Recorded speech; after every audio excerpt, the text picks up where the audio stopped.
Hi အားလုံးပဲမင်္ဂလာပါတလာတော့ culture နဲ့ Angela ပြန်လည်ကြိုဆိုလိုက်ပါရယ်ဒီဗီဒီယိုမှာတော့အရန်ကိုစိတ်ဝင်စားစရာကောင်းပြီးဘဟေနီဆန်တဲ့ Ray Rivera ရဲ့အကြောင်းကိုပြပြတော့မှာဖြစ်တယ်အဲ့ဒါဆိုလို့ရှိရင်ဗီဒီယိုကိုစလိုက်ကြစို့ Yes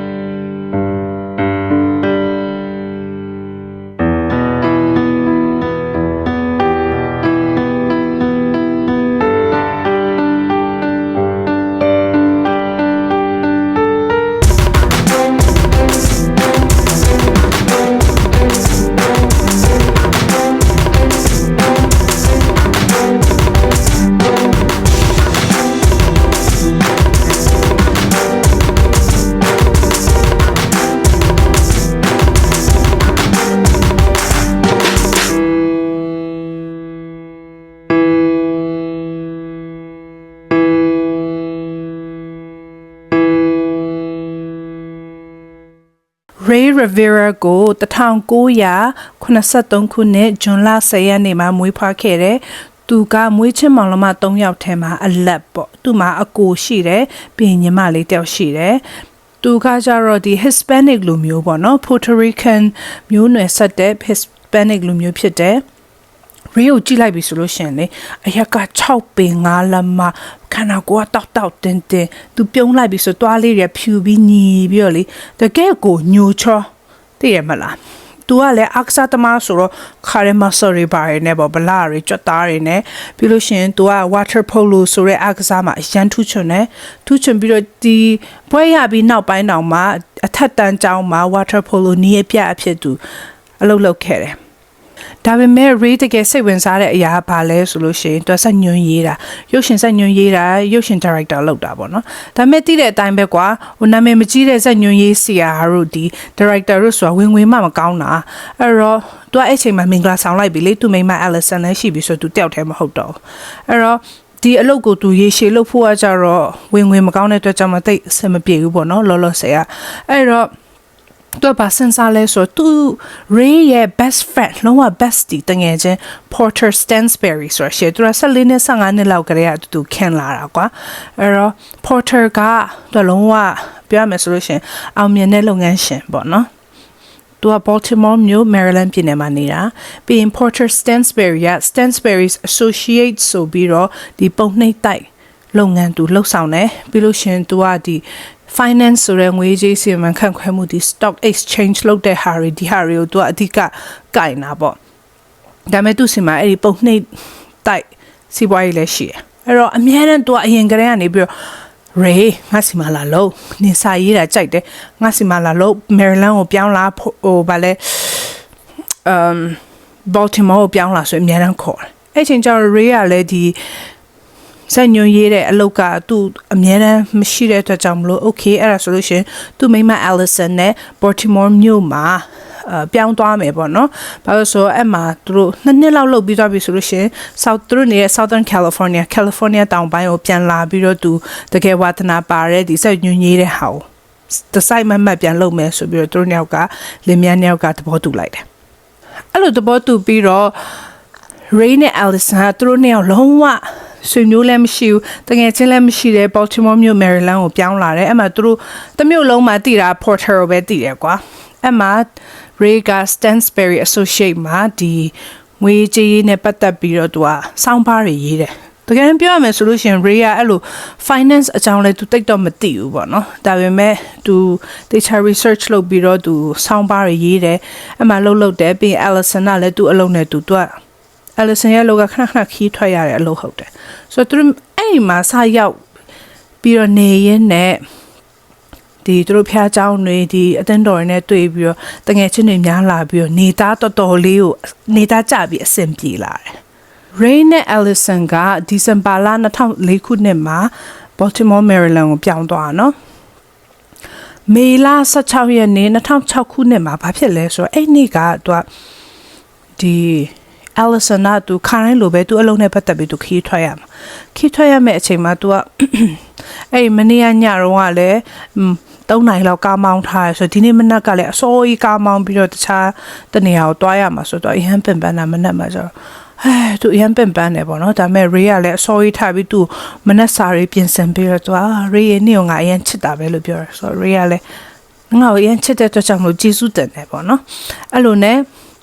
Ray ရဲ့သူ့ရဲ့ခီးဆောင်အိတ်တွေကိုကားထဲမှာထည့်ကူပြီးတော့သူတို့เนี่ยနှုတ်ဆက်ပြီးတော့Allison ကကားမောင်းပြီးခီးထွက်သွားအဲ့အချိန်မှာသူတို့စီမှာဟိုအဲ့တဲ့ Claudia ဆိုတဲ့သူတို့ရဲ့ New York ကတငယ်ချင်းအမှတဲနေတာအဲ့နဲ့ Allison ကခီးလဲရောက်ကောသူတနေ့ကအလုပ်လုပ်ပြီးတော့ညနေ6နာရီခွဲ9နာရီဒီကြားထဲမှာပေါ့နော်ဟိုတယ်လဲရောက်ကောအလုပ်ပြီးဆိုတော့သူ့မျိုးသားကိုခါတိုင်းလိုပဲ Ray ကိုဖုန်းဆက်တာAllison ညနေ6ခွဲ9လောက်မှာဖုန်းဆက်တော့ Ray ကဖုန်းမကောင်းသူ့ရဲ့ဖုန်းကချက်ချင်း voicemail ထဲကိုရောက်သွားတော့ဒါထူးဆန်းတယ်ပေါ့နော်ခါတိုင်းဆိုလို့ရှိရင် तू ဟာအလုပ်ပြီးဘာလုပ်နေလဲညာလုပ်နေလဲဆိုရဲဟာသူ့ယောက်ျားဖုန်းဆက်နေကြလေဖုန်းဘယ်နှခါခေါ်အဆင်မပြေဘူးဖုန်းကမဝင်ဘူးဖြစ်နေဟဲ့ဘာဖြစ်တာလဲဆိုတော့သူ့အိမ်မှာရှိတဲ့ Claudia ကိုအဲ့တဲ့တော့ဖုန်းဆက်လာဟေး Claudia Ray ဖုန်းမကင်ဘူး Ray အိမ်မှာရှိလားလို့မေးတော့အဲ့ချိန်ကည9နာရီလောက်ရှိနေပြီအဲ့တော့ Claudia လည်းမရှိဘူး Ray ကလေဟို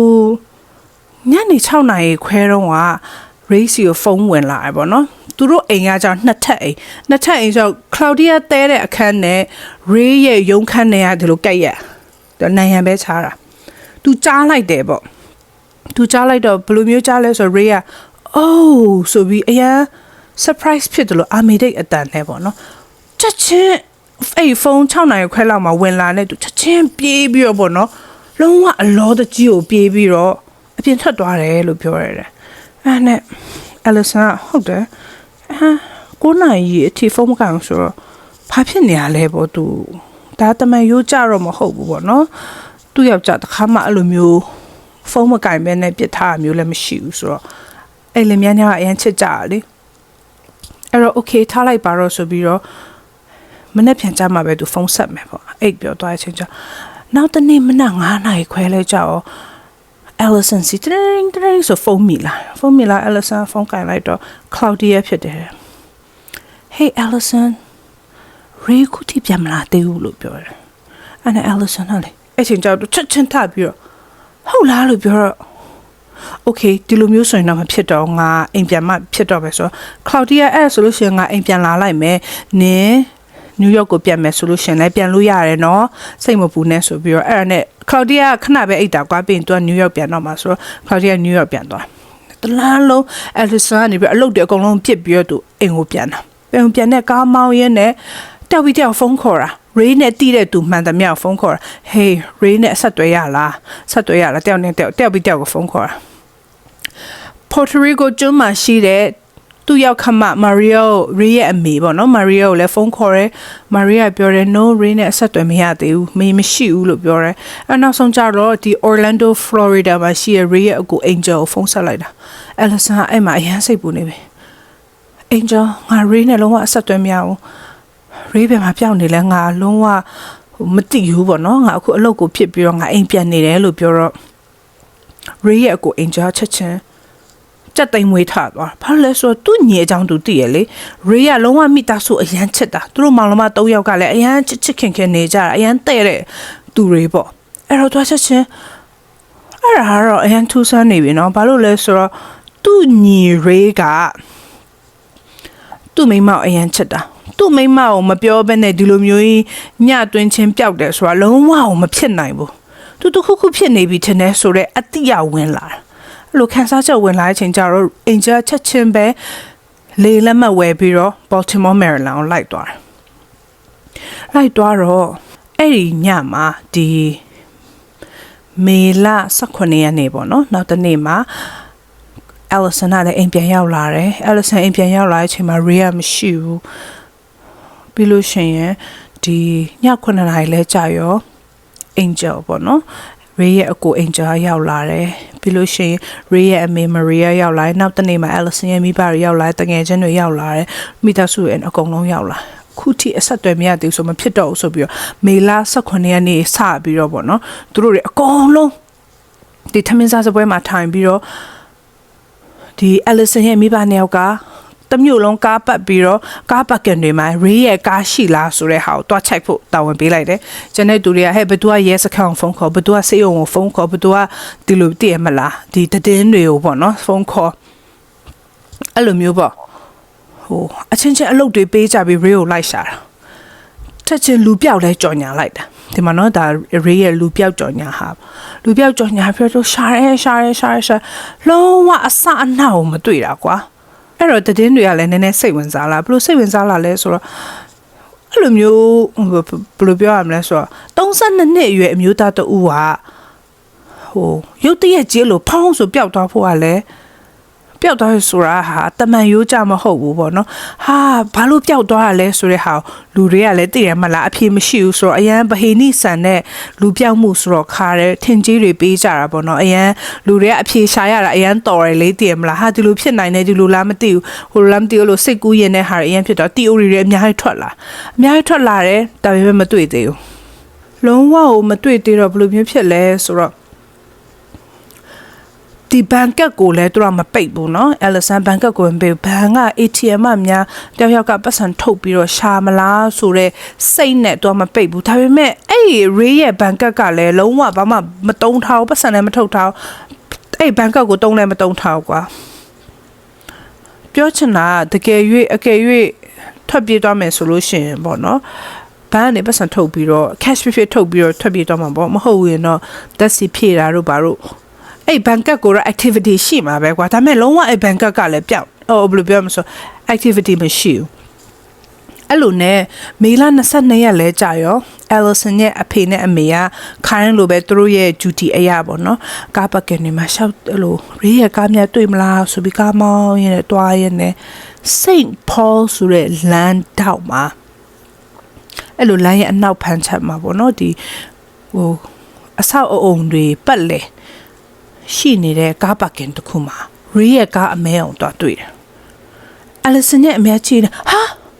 အဲ့ရေးကားပဲလို့ပြောတယ်။အဲ့ Allison ရဲ့ပြန်မဖြစ်နိုင်တာမိမရလို့ပြောအဲ့ဒီဟာရေးကားအဲ့ကိုတွားမယ်ဆိုတွားချိလိုက်တော့တကယ်အဲ့ကားရေးရဲ့ကားဖြစ်နေရေးရဲ့ကားအဲ့ဒီကားပါကင်နံပါတ်9မှာရပ်ထားတယ်။ပြီးလို့ရှင်အဲ့ရေးကားဒီကားမှန်မှာပေါ့နော်သူပါကင်ထိုးတာအရန်ကြပြီဆိုပြီးသူ့မှာခါတဲ့ဒဏ်ငွေဆောင်ဖို့ရန်အတွက်ကားပါကင် ticket ပါရေးထားအဲ့ကားပါကင် ticket ကဘယ်နေ့ကရေးထားလဲဆိုတာမေလ18ရက်နေ့ကလေးကနေပြီးရေးထားဖြစ်နိုင်တာကအဲ့ဒီ ticket ရေးတဲ့သူကလည်းပြောတယ်ဒီဟာသူမေလ18ရက်နေ့မနက်မှာလာတော့ဒီမှာသူအဲ့ကားဖောက်ထားရပေါ့နော်ဒါပေမဲ့အရင်နေ့ကလေးကနေဖောက်ထားတာဖြစ်နိုင်တယ်ဆိုပြီးယူဆတယ်အရင်နေ့ကဗာနေ့လေမေလ16ရက်နေ့ Ray အလောတကြီးဖုန်းကင်ပြီးတော့အိမ်ကနေထွက်သွားတဲ့နေ့ဆိုတော့ Ray ပျောက်တဲ့အချိန်နဲ့ဒီကားရက်ထားတဲ့အချိန်နဲ့ကတူနေတယ်ပေါ့အဲ့တော့ဆွေမျိုးတငယ်ချင်းအကုန်လုံးကနေခါရဲအဲ့ဒီကားပါကင်နေတဝိုက်မှာ Ray ကိုလိုက်ရှာတယ်မတွေ့ဘူးဟိုပြောချင်တာကလေအဲ့ဒီတဝိုက်ကလေဟို Saint Paul အဲ့ဒီတဝိုက်ကအရန်ကိုဟိုဘယ်လိုပြောမလဲလူစီကားတဲ့နေရာပေါ့နော်အဲ့ဒီကားပါကင်က Ray အလုပ်လုပ်တဲ့ Stansbury Associate နဲ့လည်းတိတ်မဝေးဘူးအနီးနားမှာပေါ့နော်အဆောက်အုံအနီးနားမှာရှိတယ်နောက်ပြီးတော့အဲ့ဒီကားပါကင်ကအဓိကကြတော့အမ Valdemar ဆိုရဲ Belvedere Hotelအဆောက်အုံအကြီးကြီးရဲ့အနောက်ဖက်ခြမ်းမှာဆိုကက်ရက်ပေါ့နော်အဲ့ပါကကင်နဲ့တောင်ဖြစ်နေတယ်ကားပါကင်နဲ့အဲ့ Belvedere Hotel နဲ့ကက်ရက်ဖြစ်နေတယ်အဲ့ Belvedere Hotel ဆိုတာအဲ့ချိန်မှာတော်တော်လေးကိုဟိုပတ်စံရှိတဲ့သူတွေတွားတဲ့ hotel ပေါ့နော်တကယ်ကို high class တွေစုံကြတဲ့ hotel မျိုးအဲ့တော့ရှာရဲမတွေ့ဘူးဒါပေမဲ့နောက်တရက်လဲကြာရောဘလို့ဖြစ်လဲဆိုတော့အဲ့ဒီ Belvedere Hotelအပေါ်ကနေပြီးတော့လူ3ယောက်ကအဲ့ Belvedere Hotel ရဲ့ဒီအလဲဖက်ချမ်းမှာပေါ့နော် hotel အမြင့်ကြီးလေအမြင့်ကြီးရဲ့အလဲလောက်မှာသူကဒီလိုဟိုခေါင်မိုးလိုတနေရာမျိုးရှိတာပေါ့အဲ့ခေါင်မိုးမှာအဲ့လိုအပေါက်လေးတစ်ခုတွေ့ရတယ်သူတို့ပေါ်ကနေကြည့်ရမလို့အဲ့လိုအပေါက်တစ်ခုတွေ့ရဲဆိုတော့အဲ့အပေါက်နားလေးမှာလည်းအဲ့လိုမျိုးပစ္စည်းအစလေးတွေတွေ့ရဖက်နှက်လိုမျိုးဟာမျိုးလေးတွေ့ရပေါ့နော်အဲ့နဲ့အဲ့လူ3ယောက်ကနေပြီးတော့ရဲကိုခေါ်လိုက်တာရဲကိုအကြောင်းကြားတယ် ဘာလို့လဲဆိုသူတို့လည်းတည်ရလေအဲ့နားမှာဟိုလူတွေကိုလိုက်ရှာရဲဆိုတော့တည်ရဆိုတော့အဲ့အပေါက်ကအဲ့ rate ပြုတ်ကြတယ်အပေါက်လားမသိဘူးဆိုတော့ရဲကိုဖုန်းခေါ်ပြီးတော့ရဲတွေကလည်းရောက်လာတဲ့အချိန်ကျတော့ဒီ property hotel property manager ကိုအကြောင်းကြားပြီးတော့ okay အဲ့ဒီအခန်းအဲ့အပေါက်ရှိနေတဲ့အခန်းဘာအခန်းလဲလို့မေးတော့အော်အဲ့ဒါ conference အခန်းလို့ပြောတယ်အဲ့ conference အခန်း conference တွေပါရရှိမှာပဲခမ်းမဆိုတော့လေခမ်းမတွေပါရရှိမှာပဲငှားပေးတယ်ပြီးလို့ရှင်ဒီမှာ racket ball တွေလဲ racket ball ဒီအားကစားလုပ်တဲ့ဒီအားကစားကွင်းရှိတယ်ပြီးလို့ရှင်တစ်ခါလေးကြားလို့ရှင်သူက old church room လို့ခေါ်တယ်ပေါ့နော်အဲ့ပြောရဲရဲအဲ့အပေါက်ပေါက်နေတဲ့အခန်းကိုကြည့်ချင်တယ်ဆိုပြီးတော့ဖွင့်ခိုင်းလိုက်တယ်တော့ဖွင့်လိုက်တဲ့အချိန်ကျတော့အဲ့ property manager အဲ့အခန်းတကား crack ဆိုတော့ဖွင့်ပြီးတကားအဲ့လိုဖွင့်လိုက်တဲ့အချိန်ကျအော်ချက်ချင်းလေပုတ်စောခါရဖုန်းဆိုပြစ်ပေါက်လိုက်တယ်လို့ပဲနာနာတဲ့အသိနာနာတဲ့ဒီနာဟိုတော့လေတကားဖွင့်နေအိုးအရန်နာနာပဲဆိုဒီလိုတကားဖွင့်တာနဲ့မဖွင့်တာနဲ့သူတို့ရဲ့မျက်စိအရှိမှာဘာကြီးလဲဆိုတော့လူပုတ်နေတဲ့လူရဲ့အလောင်းအရက်ကလည်းအရှိကြီးလူကအဲ့ချိန်မှာတော်တော်လေးပုတ်နေပြီအဲ့ချိန်ကကျတော့ဒီနွေရသည့်အစားပေါ့နော်မေလဆိုတော့လူကလည်းပုတ်နေပြီအဲ့ conference room မှာလည်းမိုးလုံလေးလုံးဆိုတော့ပုတ်တာပိုမြန်တာပေါ့နော်အဲ့ဒီအပေါက်ရဲ့အတက်တဲ့အပေါ်မှာဆိုလို့ရှင်အဲ့အလောင်းရဲ့အပေါ်တက်မှာဆိုရှင်အပေါက်ရှင်အဲ့အပေါက်ကလည်းအကြီးမဟုတ်ဘူးလူတယောက်ဒီလိုခန္ဓာကိုယ်တစ်ခုစားပေါ့နားလေရမှာလေအဲ့ဒီခေါင်မိုးကရိုးလေးလှုပ်ထားတဲ့အဲ့လိုတွပြားပလေးလုံးနဲ့လှုပ်ထားတဲ့ခေါင်မိုးမဟုတ်ဘူးပြီးလို့ရှင်ပလတ်စတစ်နဲ့လှုပ်ထားတဲ့ခေါင်မိုးမဟုတ်ဘူးတကယ်ကိုအပေါ်မှာတန်တုထဲအလူမီနမ်မက်တယ်ဆိုတော့တန်ပေါ့နော်တန်နဲ့လှုပ်ထားတဲ့ဟာပြီးရင်မျက်နှာချက်နဲ့အဲ့ဒီခေါင်မိုးနဲ့ကြားထဲမှာလဲ insulation နဲ့အထူကြီးခံထားတဲ့ဟာစဉ်းစားကြည့်ဟမ်အဲ့လောက်ထိတန်တုထဲကိုမှဘုံဆိုကြီးကြလာရဲဆိုကြတဲ့ဟာကဘလောက်ထိအရှိန်ပြင်းအောင်ကြလာလဲဆိုတဲ့ဟာစဉ်းစားလိုက်တော့အဲ့ဒီအလောင်းကပြန်ဆက်ဆေးလိုက်တဲ့အချိန်ကျတော့ Ray ရဲ့အလောင်းဆိုတဲ့ဟာကိုသူတို့အသိပြုနိုင်တယ်အဲ့အပေါက်ကိုကြည့်ချင်းအဖြစ်ကွာအဲ့အပေါက်က Ray ကြတဲ့ပုံစံကြောင့်ဒေါင်လိုက်ကြီးကြတဲ့ပုံစံဘာလို့ဆိုအပေါက်ကအကြီးကြီးမဟုတ်လေဒီလိုလူတရက်စာဆိုတော့ဒီလိုဒေါင်လိုက်ကြီးဘုံဆိုကြလာတဲ့ပုံစံမျိုးမဟုတ်လို့ရှင်ခေါင်းရင်ပဲကြတာလားဒီခြေထောက်ရင်ပဲကြလားမသိဘူးဒါပေမဲ့သူတို့တိတ်ချာခွဲစိတ်လိုက်တဲ့အချိန်ကျတော့ရင်ခွဲလိုက်တဲ့အချိန်ကျတော့အဖြေကပေါ်လာတယ်ခန္ဓာကိုယ်မှာလေခေါင်းကနေခြေအဆုံးအယိုးတွေအကုန်လုံးကျိုးနေခေါင်းနဲ့ကွဲရဆရာမရှိဒီနံရိုးတွေလည်းကျိုးအကုန်လုံးလုံးဝကိုရုပ်ပြက်စင်ပြက်အဲ့အချိန်မှာလည်းဒီဘယ်လိုပြောမလဲအလောင်းကအရန်ပုတ်နေတဲ့အချိန်ဆိုတော့ DNA ကိုပြန် recover လုပ်ဖို့ကလည်းဘယ်လိုမျိုးကြောင့်လှုပ်တယ်ဘာကြောင့်သေသွားလဲဆိုတဲ့ဟာကိုလည်းပြောဖို့ကခက်တယ်ဒါပေမဲ့ခန္ဓာကိုယ်ကြည့်လိုက်တဲ့အချိန်မှာအယိုးတွေအကုန်ကျိုးနေပြီးတော့ तू အဲ့လိုမျိုးကြတယ်ဆိုတဲ့ဟာကြီးကလည်းလေနားရှိလို့ဒါကြားရတယ်မျက်စိရှိလို့ဒါမြင်ရတယ်ဘလိုမျိုးအခုနပြောလို့ပေါ့နော်တန်တွေနဲ့ insulation တွေနဲ့မျက်နှာကျက်တွေနဲ့အထက်လှုပ်ထားတဲ့ဟာဘလိုမျိုးကြီးဒုံးဆိုကြပြီအဲ့ဒါကြီးအပေါက်ဖြစ်တဲ့အထိကြလဲဆိုတဲ့ဟာကြီးအော်ဆရာအင်မတန်ကောင်းတယ်နောက်ထူးဆန်းတာတစ်ခုကဘာလဲဆိုဘယ်ကနေကြလဲမသိဘူး okay အဲ့ဒီနေရာဘယ်လိုမျိုးလဲဆိုအန်ဂျလာပြောပြမယ်နော်သူကကြတော့ဒါ Belvedere Hotel နော်ဒါ Belvedere ဒီဟာ Belvedere Hotel ထိတ်အခုဒီသူရေးကြတဲ့နေရာတလောက်ဆိုတော့ racquetball conference ရဲ့ခေါင်းမိုးကတလောက်ပြီးလို့ရှင်ဒီဖက်နားမှာတလောက်အမြင့်လောက်မှာဒီကားပတ်ကအဆောက်အုံတစ်ခုရှိတယ်ရေးရဲ့အပေါက်ကဒီမှာဆိုတော့ Belvedere Hotel ခေါင်မိုးကနေပြီးတော့ကြမယ်ဆိုလို့ရှင်ဒီလိုလူကကြမယ်ဆိုလို့ရှင်ကိုခုံချလိုက်တယ်ပဲထားလိုက်တော့ခုံချလိုက်တယ်ဆိုလို့ရှင်ဒီကနေပြီးတော့ဒီမှာနော်ဒီကနေပြီးတော့ခုံချမယ်ဆိုလို့ရှင်ဒီလိုကြရမှာလေဟုတ်တယ်မလားဒါပေမဲ့အပေါက်ကဒီမှာရှိတယ်ဆိုတော့ဒီလိုကြီးခုံချဖို့ဖြစ်နိုင်လားစဉ်းစားကြည့်ပေါ့လူကဒီလိုမျိုးကြရမှာလေအပေါက်ကဒီမှာဆိုဒီကနေခုံချမယ်ဆိုဒီလိုကြီး45ပေလောက်ဝေးတယ်တဲ့45ပေလောက်စူပါမန်လို့ဝီးဆိုပြီးခုံချရင်ကြဖို့ဖြစ်နိုင်လားစဉ်းစားကြည့်လုံးဝမဖြစ်နိုင်ဘူး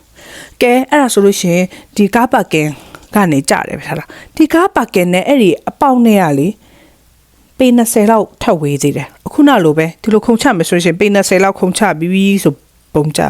ဒါပေမဲ့အမြင့်ကလည်းပေ20လောက်ပဲဆိုတော့ပေ20လောက်ရေးရ6ပေ9လက်မနော်သူခုံချမယ်ဆိုလို့ရှိရင်ပေ20လောက်က12ပေ13ပေကျော်လောက်ပဲသူကကြရမှာဆိုအရက်ရှိတဲ့သူတယောက်အတွက်ကတော့လေဟို6ယောက်ကျိုးတာလောက်တည်ရမလားအဲ့လောက်ပဲဖြစ်မှာသေဖို့အဲ့လိုမျိုးကြီးဟိုခေါင်မိုးအပေါက်ဖြစ်တဲ့ထိဒီ insulation အပေါက်ဖြစ်တဲ့ထိမဖြစ်နိုင်ဘူးဘလို့မှမကြနိုင်ဘူးပေ20ကနေခုံချရလေသူကအရက်ကြီးကလည်းရှိဆို73ပေလောက်ခုံချရဆိုအဲ့လိုခုံချမယ်ဆိုရှင်လုံးဝမသိနိုင်အပေါက်ဖောက်ဖို့ဆိုလို့ဝေလိုဝေးဒါပေမဲ့အကယ်၍ဒီဖက်ကဒီ Belvedere Hotel ရဲ့ဒီအောက်နားပေါ့နော်ဆက်တလွာလောက်ကနေခုံချမယ်ဆိုလို့ရှင်အဲ့ဆက်တလွာလောက်မှာသူကအဲ့လိုမျိုးအဲ့လိုကြောင်လျှောက်ခင်းလိုမျိုးပေါ့နော်ဒီလိုဒီလောက်လူတနေရာစာတွားဖို့ရန်အတွက်ဒီအဲ့လိုမျိုးလျှောက်လန်းလေးရှိရကွာဒါပေမဲ့အဲ့လျှောက်လန်းကိုရောက်ဖို့ရန်အတွက်ကသူများအခန်းတွေဗာလဲ office တွေရုံးခန်းတွေပြင်သူများ hotel ခန်းတဲ့ဟိုတဲတဲ့အခန်းတွေကိုဝင်ပြီးတော့မှပဲအပြင်ကိုထွက်လို့ရရလေပြီးလို့ရှိရင်အဲ့ဒီတကားတွေအဲ့ပတင်းပေါက်တွေကလည်းလူတယောက်စာရေးလိုမျိုးခန်းတော့ကိုအဲ့လိုအရက်ရှည်အကြီးတွားလို့မရအောင်ပြီးလို့ရှိရင်အဲ့လျှောက်လန်းကလည်းအရမ်းမြင့်တဲ့အချိန်ကြတော့လမ်းလျှောက်ရင်လုံးဝချော်လဲပြီးတော့ဂတ်မှာပဲဂတ်ရင်လဲဒီလိုခုနပြောတော့45ပေလောက်ခါတယ်ခုံချလို့မဖြစ်နိုင်ဘူးအဲ့တော့ဘလို့လုတ်ပြီးတော့ဘဲကနေဘုံဆိုပြုတ်ကျလာပြီးတော့ဒီလိုအပေါက်ကြီးဖြစ်တဲ့ထိသေသွားတာလေနောက်တစ်ခုရေရဲ့ပြုတ်ကျသွားတဲ့အပေါက်နာမှာရေရဲ့မျက်မှန်ရှိတယ်ရေရဲ့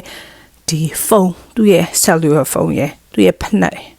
သူဖနက်ကြတော့တစ်ဖက်ကဖနက်ကပြုတ်နေနောက်တစ်ဖက်ကကျတော့သူတရွတ်တိုက်ဆွဲတဲ့အရွာသူကကျတော့အဲ့နေ့တော့ဘိုးဖနက်မွတ်ထားတော့ညက်ဖနက်လေးဝတ်ပြီးတော့ပြေးသွားတာပေါ့နော်အလောတကြီးဆိုညက်ဖနက်လေးပဲဝတ်သွားအဲ့ညက်ဖနက်တစ်ဖက်ကကျတော့တရွတ်တိုက်အရာလေးပါတယ်ဒုတိယဟာကျတော့လုံးဝကိုဒီညက်ဖနက်ဆိုဒီလိုညှို့ညက်နေတဲ့နေရာမှာလုံးဝပြုတ်နေရကွာပြီးလို့ရှင်အလောက်ထိအမြင့်ကြီးပေါ်မှာပြုတ်ကျပါတယ်ဆိုရင်အဲ့ဒီမျက်မှန်လေးစင်းရချစ်ရလေးတစ်ခုမှမရှိဘူးပြီးရင်ဖုန်းကလည်းကြောက်ကွဲထားမှရှိအဲ့တိုင်းပဲလုံးဝကိုဘာမှမဖြစ်တယ်လို့ပဲလူကသာကြေမွသွားတယ်ဖုန်းနဲ့အဲ့ဒီမျက်မှန်တွေကကြောက်ဘာမှမဖြစ်ဘူးမသိရင်တယောက်ယောက်ကလေးရေးတည်သွားတဲ့နောက်ပိုင်းလာပြီးတော့အဲ့ဒီသူ့ပစ္စည်းတွေအဲ့အပေါက်နာလေးမှလာချတာတယ်လို့မျိုးပုံစံမျိုးဖြစ်နေရပေါ့အဲ့ဒီအမှုကနာမည်အရန်ကြီးလာပေါ့ဟာဘဟိနေအရန်ဆန်လာတော့တည်င်းတွေမှာလည်း2ရက်3ရက်4ရက်အဲ့ရေးရဲ့အကြောင်းကိုပဲရေးလာဒါပေမဲ့အဲ့မှာရုတ်တရက်ကြီးရဲရပါပြောလာလဲဆိုအဲ့ Baltimore ရဲဒီဌာနကနေပြီးတော့ရေးရဲ့ခန္ဓာကိုယ်ထဲမှာတဲ့ဟိုတနက်တိုင်ရလည်းမရှိဘူးဓာတ်ထိုးရတဲ့တိုင်ရလည်းမရှိဘူးဆိုတော့တဲ့ဒီအမှုအားတဲ့ဒီသူ့ကိုသူတက်သေးတာဖြစ်နိုင်တယ်ပေါ့ကျွန်တော်တို့စီမှာအဲ့ဒီတက်သေးတဲ့ဒီတက်သေးတာဖြစ်နိုင်တယ်ဆိုတဲ့တက်သေးတွေရှိတယ်လို့ပြောလာတော့လေAllison ရဲ့ဒီရေရဲ့မိဘတွေမောင်နှမတွေမိသားစုဝင်တွေအကုန်လုံးကတည်ရလေဘလို့လို့ပြီးသားလက်မခံနိုင်ဘူးကွာဘလို့လို့ပြီးသားတက်သေးတာဖြစ်မှာတော့ဘလို့မျိုးတက်သေးတာလဲပြောပါအောင်ဒီခုံချလိုက်ပြီဆို45ပေခါတဲ့အရှိကို diving တို့ပြီးခုံချလို့ရလားပြီးလို့ရှင်ရင်ရဲတွေကအဲ့ Belvedere Hotel မှာ Ray အဝင်ထွက်ရှိခဲ့လားဆိုတော့ CCTV camera အကုန်လုံးစစ်ဆေးပြီးတော့လုံးဝ Ray ကိုမတွေ့ရအောင်ပြီးလို့ရှင်ရင်ဖြစ်ချင်တာဘာလဲဆိုအဲ့ rooftop အပေါ်မှာ CCTV camera ရှိတယ်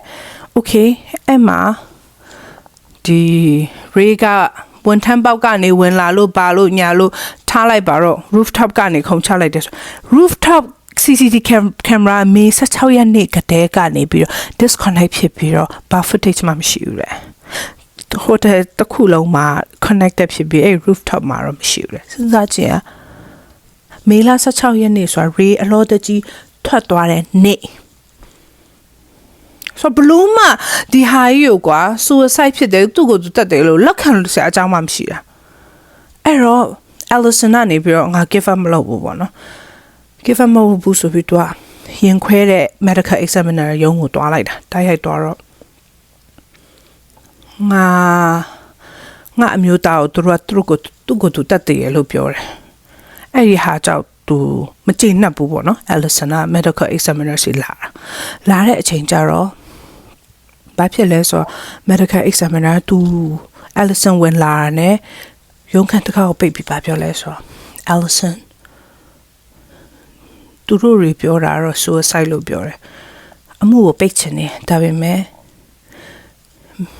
မင်းနားလဲအောင်ငါတခုပြောပြမယ်နော် Ray ရဲ့ခန္ဓာကိုယ်တန်ရာတွေကိုစစ်ဆေးကြည့်လိုက်တဲ့အချိန်မှာပြုတ်ကျတာတခုဘဲကြောင့်သေတာမဟုတ်ဘူးဆိုတဲ့ဟာကိုသူ့ရဲ့အရေးပြားနဲ့သူ့ရဲ့ဒဏ်ရာတချို့ကနေပြီးတော့သိရတယ်အဲ့တော့ဒီ fall နဲ့ inconsistent ဖြစ်တယ်ဆိုတဲ့ဟာကိုငါတို့ရေးမှာအဲ့တော့ medical examiner office အနေနဲ့ကတော့ဒီအမှုကိုငါတို့မပိတ်ပေးဘူးနော်လို့ပြောရတယ်အဲ့တော့ Allison ကလည်းနည်းနည်းတော့ဟိုဘယ်လိုပြောရမလဲဆိုမျောလင်းချက်ရောင်ကြည်တန်းသွားတာပေါ့ဟာအဲ့ဒါဆိုဘယ်လိုဖြစ်တာလဲဘယ်လို inconsistent ဖြစ်တာလဲလို့စက်မေးတယ်ဒါပေမဲ့ medical examiner လုံးဝစက်ပိတ်ထားလုံးဝစက်မပြောတော့အဲ့လောက်ပဲသူ့ကိုပြောခဲ့တယ်တဲ့နားလေရမှာလေအမေရိကမှာအမှုတစ်ခုကို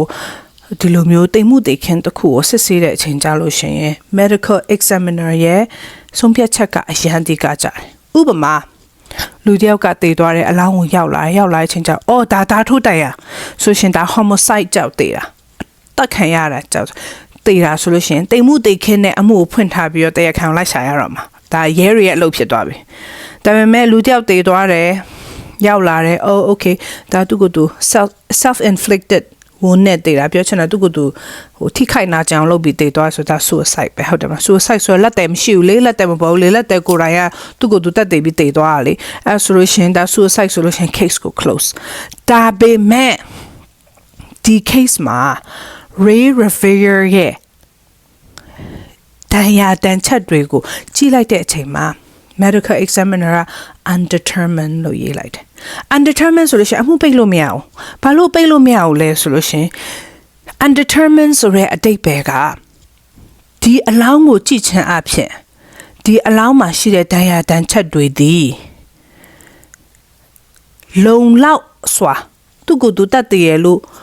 ဆုံးဖြတ်ချက်ချလို့မရအောင်တယောက်ကသူ့ကိုတတ်တယ်လို့ဆုံးဖြတ်ချက်ချလို့မရအောင်လုံလောက်တဲ့တတ်တယ်မရှိတဲ့အတွက်ကြောင့်မလို့ဒီတိမ်မှုတိတ်ခင်းရဲ့ဒီအလောင်းရဲ့ဘာကြောက်တည်သွားတယ်ဆိုတဲ့ဟာကိုဆုံးဖြတ်ချက်ချခွင့်မရှိဘူးလို့ရေးလိုက်တာ undetermined ဆိုလို့ရှင်အမှုကိုပိတ်လို့မရအောင်ဒါ law ပဲအဲ့တော့ရဲကဘလောက်ပဲ suicide ဖြစ်ပါတယ်ပြောဒီအမှုကိုတို့ပိတ်လို့မရပါဘူးဆို medical examiner ရဲ့ office ကနေပြီး undetermined လို့ရေးထားတာအဲ့ဒီမှာဒီ barrier လို့ခေါ်တဲ့ barrier ပေါ့နော် barrier လို့ခေါ်တဲ့ဒီအမှုရဲ့ lead detective ဒီအမှုကိုအဓိကလိုက်တဲ့ရဲအရာရှိ barrier ဆိုလို့ရှိရင်သူအနေနဲ့စဉ်းစားဆိုဘလို့မှဒါ suicide မဟုတ်ဘူးပေါ့နော်သူပြောပုံရဆိုလို့ရှိရင်အဲ့ဒီ Baltimore ရဲတပ်ဖွဲ့အကုန်လုံးကဒါ suicide ပဲသူကသူတက်သေးတာအဲ့လိုမျိုးပဲသူတယောက်တည်းပဲဒါ suicide မဟုတ်ဘူးဒီအမှုကဘလို့လို့ပြီးခုံချမယ်ဆိုလို့ရှိရင်45တည်မလား45ပေခုံချကြည့်ပါလားခုံချတိုက်ပေါ်ခုံချကြည့်လေ45ပေခုံချနိုင်လားစူပါမန်လိုမျိုးဝီးဆိုပြီးတော့တည်မလားဒီလိုကြီးလုပ်ပြီးဒီလိုကြီးလုပ်ပြီးတော့ခါလေလက်နောက်ပြစ်ပြီးတော့ဒီတိုက်ပေါ်ကနေဝီးဆိုပြီးဒီလိုခုံချဖြစ်နိုင်လားလုပ်ကြည့်လေဖြစ်နိုင်တယ်ဆိုလုပ်ကြည့်ပေါ့မဖြစ်နိုင်ဘူးပြီးလို့ရှိရင်Ray အဲ့တိုက်ပေါ်တက်သွားတယ်အဲ့ hotel ပေါ်တက်သွားတဲ့ footage လည်းလုံးဝမရှိဘူး okay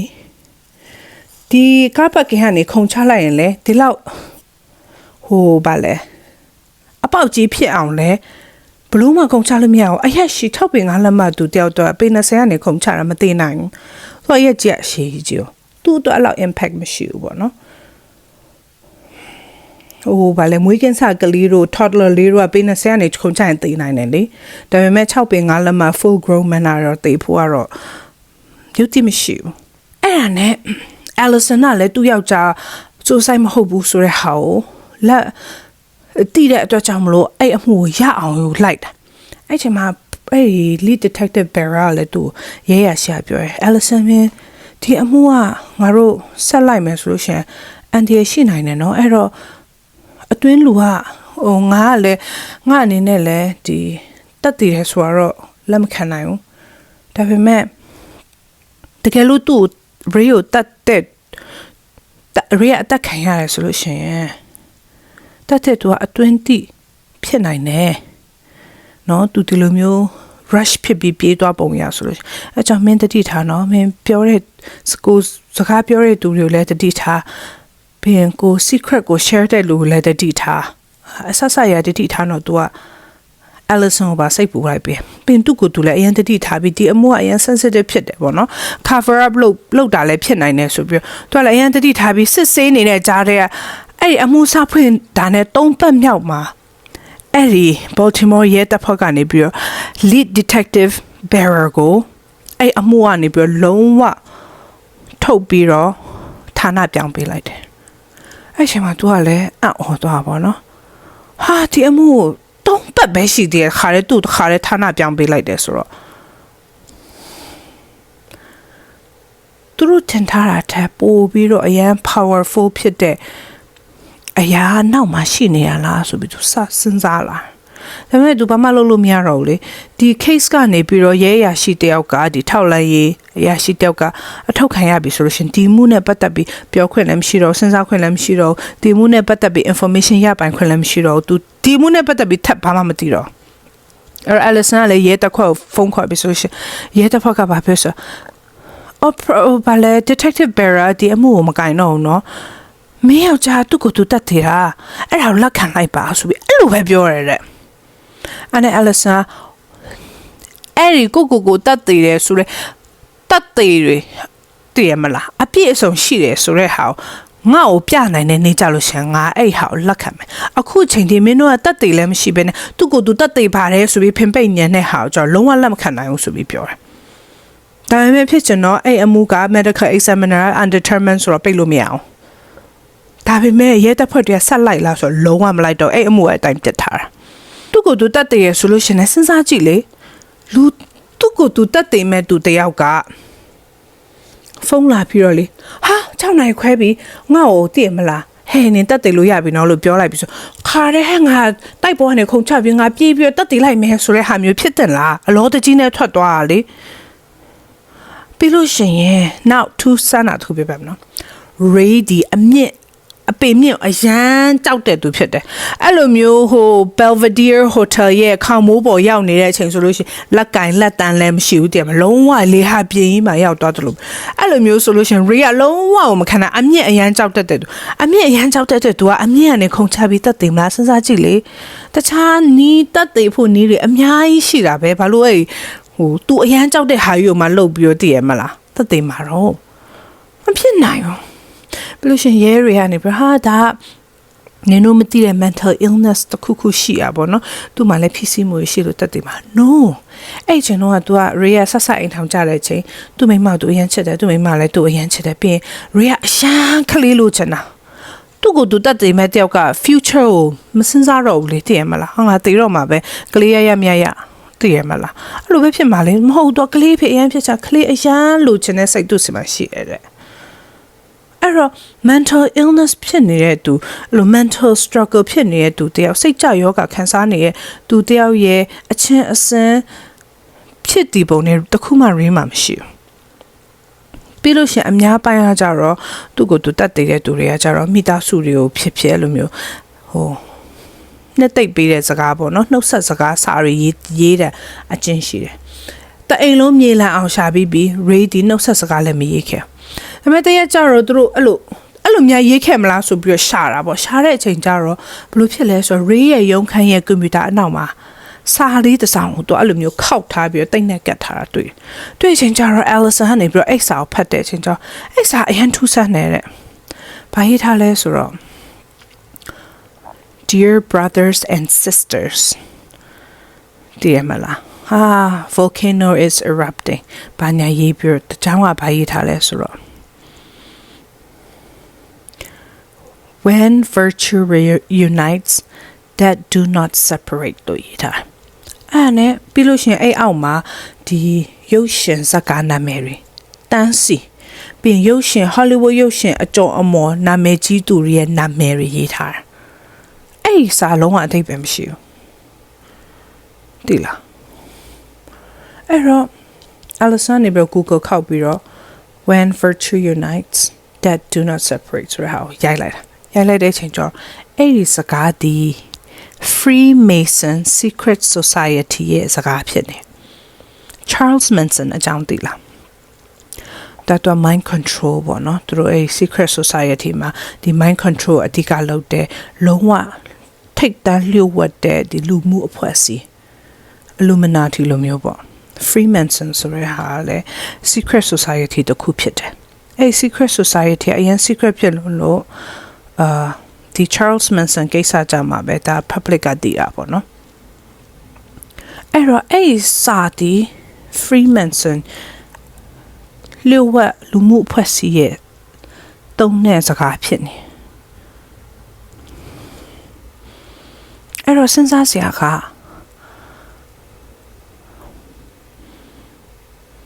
Ray ကသူအလုပ်လုပ်နေရင်နဲ့ Stansberry Associate မှာအလုပ်လုပ်နေရင်နဲ့သူမထင်မှတ်ပဲနဲ့ Secret Society ရဲ့ information တခုခုသူရလိုက်တာအဲ့လိုရလိုက်တဲ့အချိန်ကျတော့အဲ့ information ကြောင့်ပဲသူအသက်ခံရတာလားဒါမှမဟုတ်လို့ရှင်အဲ့ Secret Society ကိုဝင်ဖို့ရန်အတွက် member အနေနဲ့ဖိတ်ခေါ်ခိုင်းရတဲ့အချိန်မှာသူကညှင်းလိုက်လို့အသက်ခံရတာလား somethingပဲဒီအမှုကလေပိုပြီးရှုပ်ထွေးစေတာပါလဲဆိုတော့ Baltimore ကိုပြောင်းလာတာက Ray ရဲ့ best friend Porter Stansberry ကြောင့်ပြောင်းလာတာနော်ပြင်သူတို့က Southern California ကိုပြန်တော့မဲ့အချိန်သူက2နှစ်ပဲနေမယ်လို့ပြောရလေအချိန်က2နှစ်နည်းနည်းကြော်လာတဲ့အချိန်စဉ်းစားရမှာလေ Ray နောက်ဆုံးဝင်လာတဲ့ဖုန်းခေါ်6နာရီခွဲမေလ16ရက်နေ့မှာဝင်လာတဲ့ဖုန်းခေါ်ဒီအဲ့ဒီနံပါတ်ကဘယ်ကဝင်လာလဲဆို Stansberry Associate ကနေရုံးကနေဝင်လာတဲ့ဖုန်း Okayဒါပေမဲ့ဘသူကဆက်တာလဲဆိုတာပြောလို့မရဘာလဲဆိုအရင်ဆုံး operator စီရောက်တော့ operator ကနေပြီးတော့တင်မလား extension number blah ကနေဘသူကခေါ်လဲဆိုတာစစ်ဆေးလို့မရဘာလို့ပို့ပြီးစစ်ဆေးလို့မရအောင်လဲဆိုတော့ Ray ရဲ့အလောင်းကိုတွေ့ပြီးတော့လေတနိုင်ရဲ့အတွင်းမှာပဲချက်ချင်း Porter Stansberry Associate မှာလှုပ်နေတဲ့ဝန်ထမ်းအားလုံးကို gag order ပေးလိုက်တာ gag order ဆိုတာဘာလဲဆိုတော့Ray Rivera ရဲ့အမှုတိမ်မှုတိတ်ခင်းနဲ့ပတ်သက်ပြီးတော့ဝန်ထမ်းတွေဒီအကြောင်းကိုပြောခွင့်မရှိဘူးဆွေးနွေးခွင့်မရှိဘူးလုံးဝတော့တယောက်ကမေးခဲ့မယ်ဆိုရင်တော့မှဒီ Stansberry Associate ရုံးရဲ့ရှေ့နေတွေနဲ့တဆင့်ပြောရမယ်ဆိုတော့ gag order ကိုလုံးဝချလိုက်တာပြီးလို့ရှိရင် Porter Stansberry ဒီအမှုနဲ့ပတ်သက်ပြီးရုပ်တရက်ကြီးမသိပါဘူးမပြောတော့ဘူးဖုန်းထဲမကင်တော့ဘူးသိရမလား Ray ရဲ့မိသားစုတွေကိုလည်းအဆက်အသွယ်မလုပ်တော့ memorial တွေကိုလည်းမတတ်တော့မထူးဆန်းလားစဉ်းစားကြည့်လိုက်ဖြစ်နိုင်ချေရလေ Ray ဘယ်လိုမျိုးသိလဲဆိုတာဖြစ်နိုင်ချေရတော့လေစဉ်းစားကြည့်ရပါတော့တခုပဲအဲ့ဒါပါလဲဆိုရှင် helicopter လိုမျိုးတခုပေါ်မှာပေါ့နော်အမြင့်ကြီးကနေပြီးတော့အဲ့ဒီ Belvedere Hotel ထက်ပုံမြင့်တဲ့ဒီလုံးဝကောင်းကင်ပေါ်မှာရှိတဲ့အချိန်မှာတွန်းချခံလိုက်ရလို့ကျသွားတဲ့ဟာမျိုးကကြတော့ဖြစ်နိုင်ချေရှိတယ်နော်ဘာလို့လဲဆိုတော့တိရမာ Ray က6ပေ5လက်မပေါင်260လောက်ရှိတဲ့အမျိုးသားတူ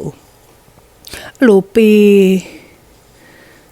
တင်မလားပေ1000လောက်ကနေပြီးဘုံဆိုပြုတ်ကြမယ်ဆိုလို့ရှိရင်အဲ့ဒီ aluminum တို့အဲ့ဒီ insulation တို့အဲ့ဒီခေါင်မိုးကအပေါက်